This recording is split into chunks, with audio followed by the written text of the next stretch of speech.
Something unusual is happening at Nike. The company that built its empire by selling millions of sneakers is now preparing to sell far fewer of them. Not because demand has disappeared, not because the shoes stopped working. The decision is deliberate. Nike plans to pull roughly $4 billion in sales out of the market by cutting back on two of its most recognizable sneakers, the Nike Dunk and the Nike Air Force 1. These aren't weak products. They are some of the most reliable sellers in the entire sneaker industry. A typical company would ramp up production when a product sells this well. Nike is doing the opposite. Inside the company, executives noticed something worrying. The sneakers that once defined sneaker culture had become too easy to find. They were everywhere on shelves, in malls, on websites, in outlet stores around the world. And when something becomes too common, something powerful begins to disappear. Desire. So Nike made a bold choice: shrink supply, even if it means giving up billions in revenue. The question at the center of this gamble is simple yet profound. Can a global brand regain its power by deliberately selling less? Models like the Dunk and Air Force 1 thrived on this formula for years. But in recent seasons, the strategy shifted. Nike began producing more of these classics. They expanded distribution across online stores, global retailers, and outlets. The goal was clear: capture as much demand as possible. At first, the results looked impressive. Sales surged. Shelves were full. Sneakers appeared in every major retail channel. Yet another effect started to emerge. When a product appears everywhere, the feeling around it changes. What once felt rare begins to feel ordinary. A sneaker that once carried cultural weight slowly becomes commonplace. For a fashion-driven market like sneakers, that shift is dangerous, because in this industry, perception often drives demand just as much as design. Inside Nike, analysts began noticing warning signs. The excitement around new releases was fading. Sneaker communities were turning their attention elsewhere, looking for the next cultural wave. Nike had built a powerful sales machine, but that same machine was quietly weakening the mystique that had made these sneakers valuable in the first place.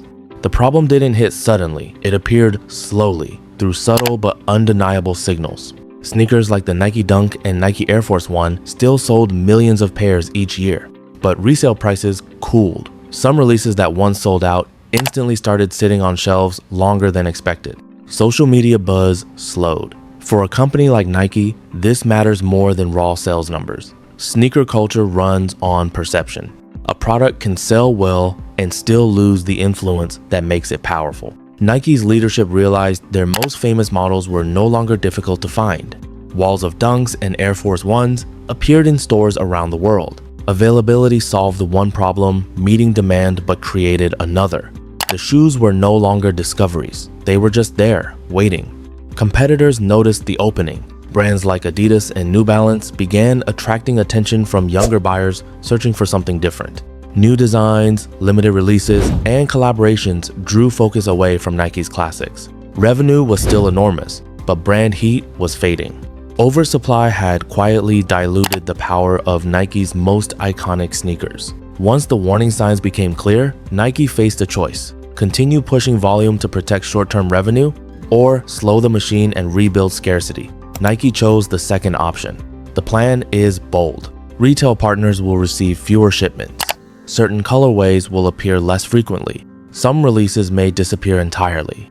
Analysts estimate the impact at roughly $4 billion in annual sales. For most companies, that would be a crisis.